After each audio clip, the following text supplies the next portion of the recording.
MP board के class 10th के विद्यार्थियों, देखिए 13 मार्च के दिन आपका जो सोशल साइंस का पेपर होने वाला है, उसके लिए आज की इस क्लास में एक क्वेश्चन पेपर फुल सॉल्यूशन के साथ मैं आपके लिए लेकर आई हूँ, जिसमें सारे प्रश्न देखिए आपको इम्पोर्टेंट देखने को मिलेंगे और फुल सॉल्यूशन के साथ में हम सारे प्रश्नों को कंप्लीट करने वाले हैं। तो चलिए वीडियो को शुरू करते हैं और सारे ही प्रश्नों को अच्छे से समझ लेते हैं फुल सॉल्यूशन के साथ में। ठीक है, तो देखिए पहले प्रश्न में है आपके सही विकल्प, तो सही विकल्प चुनिए। पहला क्वेश्चन है इसका आपका कि प्रथम अंतर्राष्ट्रीय पृथ्वी सम्मेलन किस वर्ष आयोजित हुआ, तो इसका आंसर है 1992। दूसरा है कि निम्न में से किस फसल को पीला सोना कहा गया है, तो इसका आंसर है आपका सोयाबीन। तीसरा है कि सूती कपड़ा मिल की रूपरेखा किसने तैयार की, तो इसका आंसर आपका रहने वाला है रिचर्ड आर्कराइट ने। ठीक है, इसका 12 रहेगा। चौथा है भारत में मुद्रण कला का आगमन कब हुआ, तो 1556 में। शिक्षा किस सूची का विषय है, तो जो शिक्षा है वो आपकी समवर्ती सूची का विषय रहा है। ठीक है। छठा है द्विदलीय शासन व्यवस्था है, तो द्विदलीय शासन जो व्यवस्था है वो है आपकी अमेरिका में। ठीक है, चलिए तो ये आपके हिंदी मीडियम वालों के लिए हो गए हैं सही विकल्प। इसके बाद में इंग्लिश मीडियम वालों के लिए choose the correct option and right.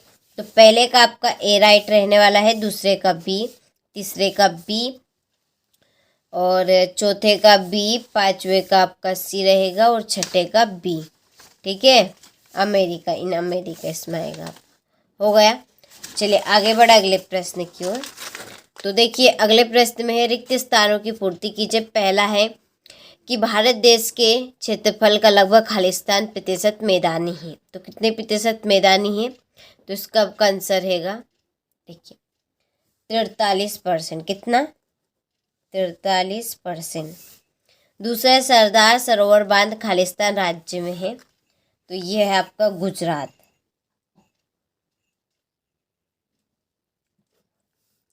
तीसरा अफ्रीका के पूर्व में खालिस्तान महासागर स्थित है, तो आपका हिंद। ठीक है, और महासागर लिखाया गई। चौथा है कोलकाता में देश की पहली जूट मिलाने वाले खालिस्तान थे, कौन थे, सेठ हुकुम चंद।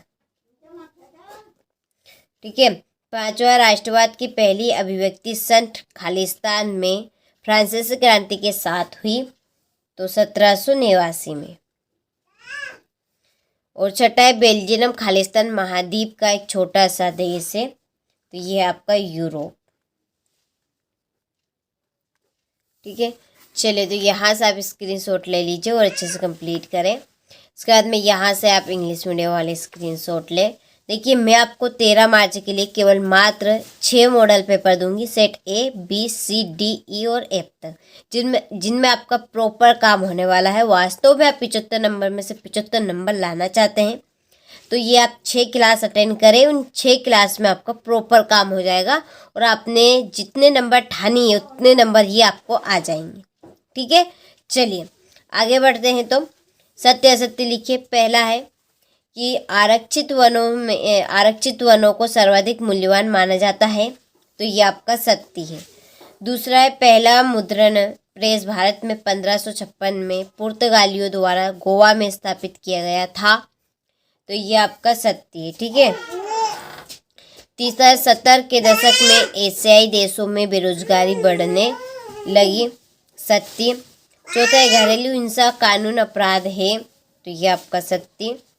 पांचवा है ये राजनीतिक है। ठीक है, ये थोड़े से मिसप्रिंट है। राजनीतिक दल का उद्देश्य चुनाव लड़ना व सत्ता हासिल करना है, तो ये आपका सत्य है। और छठा है वैश्वीकरण से क्षेत्रीय विषमताएं कम हुई है, तो ये आपका सत्य रहेगा। ठीक है, चलिए तो यहाँ से आप स्क्रीनशॉट ले लीजिए। चलिए इसके बाद में यहाँ से आप इंग्लिश मीडियम वाले स्क्रीनशॉट लें। ठीक है, चलिए आगे बढ़ते हैं अगले प्रश्न की ओर। सही जोड़ी लिखिए। पहली जोड़ी है यहाँ पर बजाज ऑटो लिमिटेड, इसके आपकी जोड़ी रहने वाली है निजी उद्योग।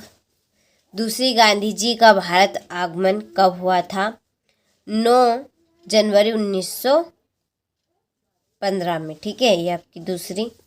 तीसरी स्टेपलर, स्टेपलर की आपकी जोड़ी रहेगी उनको छांटने वाला, ये आपकी तीसरी।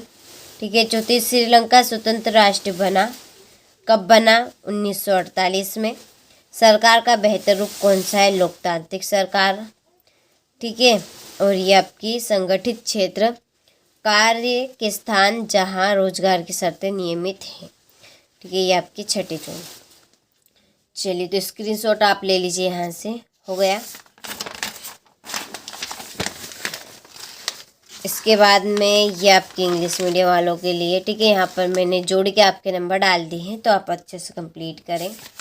ठीक है, चलिए अगला प्रश्न हमारा कि एक वाक्य में उत्तर दीजिए। पहला है BHEL उद्योग कहाँ पर स्थित है? तो ये है आपका भोपाल। ठीक है, भोपाल, हरिद्वार और आदि, तो आदि जगहों पर ये स्थित है। दूसरा है साइमन कमीशन भारत कब आया? तो 3 फरवरी 1948 को। फ्रेडरिक सारू कौन था? तो ये था एक फ्रांसीसी क्रांति, ये था का एक फ्रांसीसी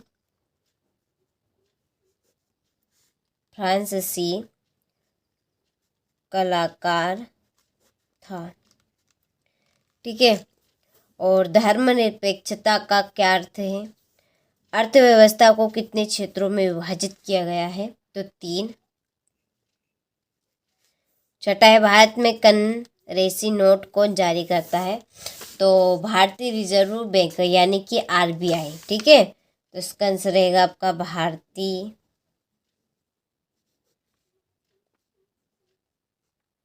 रिजर्व बैंक। ठीक है, RBI। हो गया। चलिए, तो यहाँ से आप स्क्रीनशॉट लें। इसके बाद में यहाँ से इंग्लिश मीडियम वाले। फिर एक क्वेश्चन नंबर छठा है डिजिटल भारत क्या है? ठीक है, यहाँ से आप 7वां प्रश्न देख सकते हैं। हो गया।